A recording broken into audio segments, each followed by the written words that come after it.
যখন সত্যযুগে একের পর এক সৃষ্টি হচ্ছে, ভালো ভালো সম্প্রদায়ের যেমন সৃষ্টি হচ্ছে, শক্তিশালী সম্প্রদায়েরও সৃষ্টি হচ্ছে। শক্তিশালী সম্প্রদায়দের মধ্যে কেউ হচ্ছে দৈত্য, কেউ হচ্ছে দানব, কেউ হচ্ছে রাক্ষস। এই সবাই কিন্তু এক ধরনের নয়। আমরা বাঙালিরা উচ্চারণের সময় একই বলি, দৈত্য দানব রাক্ষস, কিন্তু দৈত্য আলাদা, দানব আলাদা, আর রাক্ষস আলাদা। দৈত্য কারা? না, যারা দিতির গর্ভে জন্মগ্রহণ করেছেন। কশ্যপ রাজার, কশ্যপ ঋষির একাধিক স্ত্রী আছে। অনেকের গোত্র আছে না, কাশ্যপ গোত্র আছে আপনাদের মধ্যে কারণ আছে কাশ্যপ গোত্র। তাহলে কাশ্যপ গোত্রটা এসেছে কশ্যপ ঋষি থেকে। ওই কশ্যপ ঋষির কিন্তু একাধিক স্ত্রী ছিলেন, এবং এই একাধিক স্ত্রী থেকে একাধিক রকমের প্রজাতি জন্মগ্রহণ করেছে এই পৃথিবীতে। ওই কশ্যপ ঋষির স্ত্রী অদিতি, তার থেকে 12 জন দেবতা জন্মগ্রহণ করেছে। দেখুন, বাবা একজন, মা আলাদা। একজন মায়ের গর্ভে দেবতা জন্মাচ্ছে, আর একজন মায়ের গর্ভে দৈত্য জন্মাচ্ছে। কি অদ্ভুত সৃষ্টি তত্ত্ব! ওই জন্য বলছে মানসিকতাটার উপর নির্ভর করে সন্তান। মনে করুন, একজন মা একাদশীতে উপোস করে দ্বাদশীর দিন প্রসাদ গ্রহণ করেছে, তারপর স্বামীর সঙ্গে মিলিত হয়ে যে সন্তানটা হবে, তার সন্তান কেমন হবে? আর সেই স্বামীটারই যদি আর একজন স্ত্রী থাকে, যে হানিমুনে গিয়ে সারা রাত্রির রঙিন রঙিন জল পান করেছে, তারপর একটা সন্তান জন্ম হয়েছে, সেই সন্তানটি কেমন হবে? দুটো সন্তান কি একই প্রকৃতির হবে? স্বামী একজন হলেও মায়ের জন্য সন্তান পাল্টে যাচ্ছে। স্বামী তো একই থাকছে, কিন্তু মায়ের আচরণ যদি ঠিক পথে না থাকে, তাহলে সন্তান পাল্টে গেল। তার সব থেকে বড় প্রমাণ হচ্ছে কশ্যপ ঋষির পরিবার।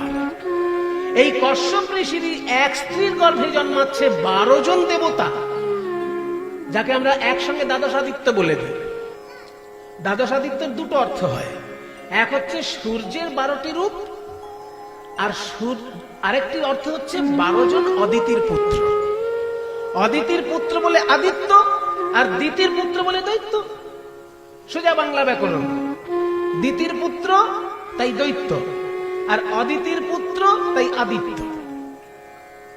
অদিতির গর্ভে জন্মগ্রহণ করলো 12 জন দেবতা, স্বামী কশ্যপ ঋষি।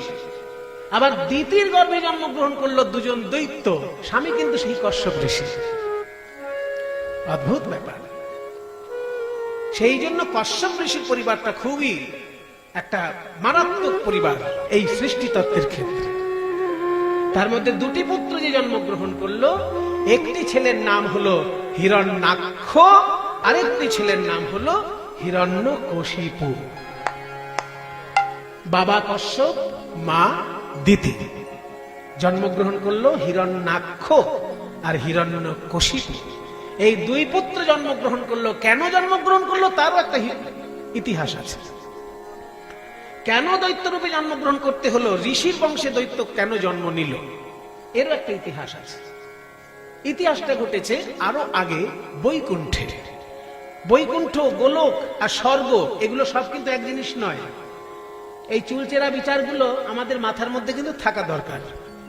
বৈকুণ্ঠ মানে যেখানে শঙ্খ চক্র গদাপদ্মধারী বিষ্ণু বিরাজ করেন, আর গোলক মানে যেখানে সপরিবারে সখাদের সঙ্গে নিয়ে শ্রীকৃষ্ণ বিরাজ করেন। কৃষ্ণের যে অবস্থান ভূমি, নিত্য ধাম, সেটা হচ্ছে গোলক, আর বিষ্ণুর যে অবস্থান ভূমি, তার নাম হচ্ছে বৈকুণ্ঠ। আর দেবতাগণ যেখানে থাকেন, তার নাম স্বর্গ। কাজে স্বর্গ, বৈকুণ্ঠ, গোলক এগুলো শুনতে কাছাকাছি হলেও জায়গাগুলো কিন্তু এক নয়। তো যেটা বলতে যাচ্ছিলাম, যে যখন বৈকুণ্ঠে বিষ্ণু বিরাজ করছেন শঙ্খচক্র গদাপদ্ম ধারণ করে, তখন সনক, সনাতন, সানন্দ, সনত কুমার, এই 4 জন যে ব্রহ্মার পুত্র, একটু আগে বলেছি, যারা ছোটবেলা থেকেই ব্রহ্মচর্য গ্রহণ করেছেন, তাদের এতখানি ত্যাগ যে তারা বস্ত্রও পরতেন না। আমার মনে হয় এদের থেকেই বোধহয় দিগম্বর জৈনের ধারাটা হয়তো অক্ষুণ্ণ রয়েছে। জৈন সম্প্রদায়ের মধ্যে দেখবেন 2টো ধারা আছে। জৈন সম্প্রদায়ের মধ্যে দু ধরনের সাধু হয়। এক ধরনের সাধু আছেন যারা কোনো বস্ত্রই পরেন না, তাদেরকে বলা হয় দিগম্বর জৈন। আর জৈনদের মধ্যে আর এক ধরনের সাধু আছেন যারা সাদা কাপড় পরেন, তাদেরকে বলা হয় শ্বেতাম্বর জৈন।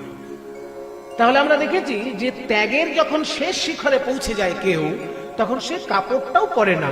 সেই রকমই ত্যাগ হচ্ছে ব্রহ্মার এই প্রথম 4 পুত্রের।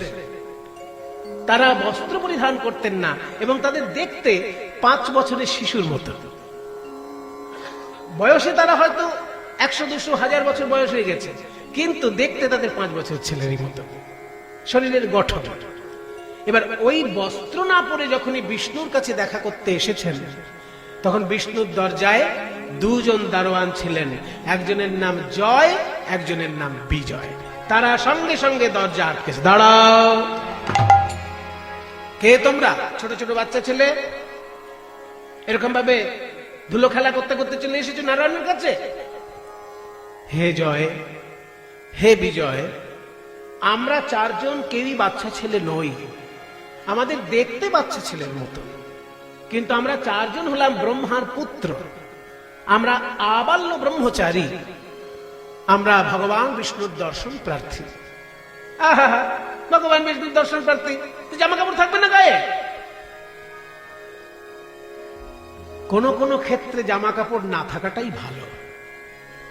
যেমন আমি একটা উদাহরণ দিচ্ছি, যদি কারোর গোপন অঙ্গে কোনো রোগ হয় আর সে যদি সেই রোগের ডাক্তারের কাছে যায়, তখন কি সে বলবে যে জামা কাপড় পরেই আমি ডাক্তারের চিকিৎসা করাবো?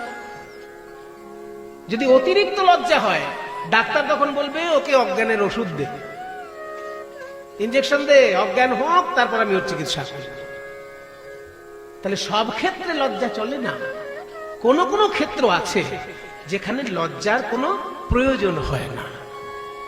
তো যে বিষ্ণুর সঙ্গে আমি দেখা করতে যাচ্ছি, তিনি তো আমার হৃদয় মন্দির আলো করেই আছেন। তিনি আমার হৃদয়ের মধ্যে অশরীরী অবস্থায় আছেন আর সশরীরে বিরাজ করছেন বৈকুণ্ঠে। আমি তাকে একটু সশরীরে দেখতে চাই, তিনি তো আমার হৃদয়েই রয়েছেন। নারায়ণ নম নারায়ণ, নারায়ণ নম নারায়ণ। শঙ্খ চক্র গদা কেয়ুরভান, শঙ্খ চক্র গদা কেয়ুরভান, শঙ্খ চক্র গদা কেয়ুরভান, শঙ্খ চক্র গদা কেয়ুরভান। জয় জয় হে শ্রীবৎসলাঞ্ছন,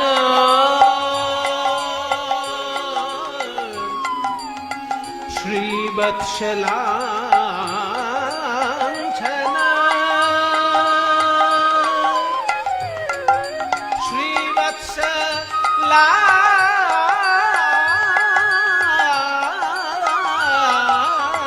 জয়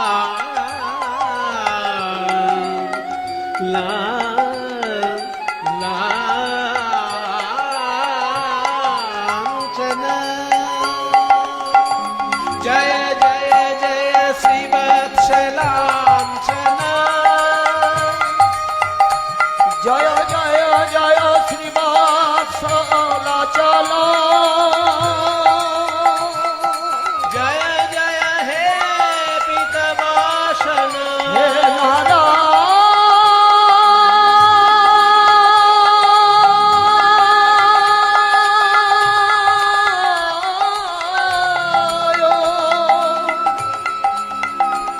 হে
নারায়ণ নারায়ণ নারায়ণ নারায়ণ নারায়ণ নারায়ণ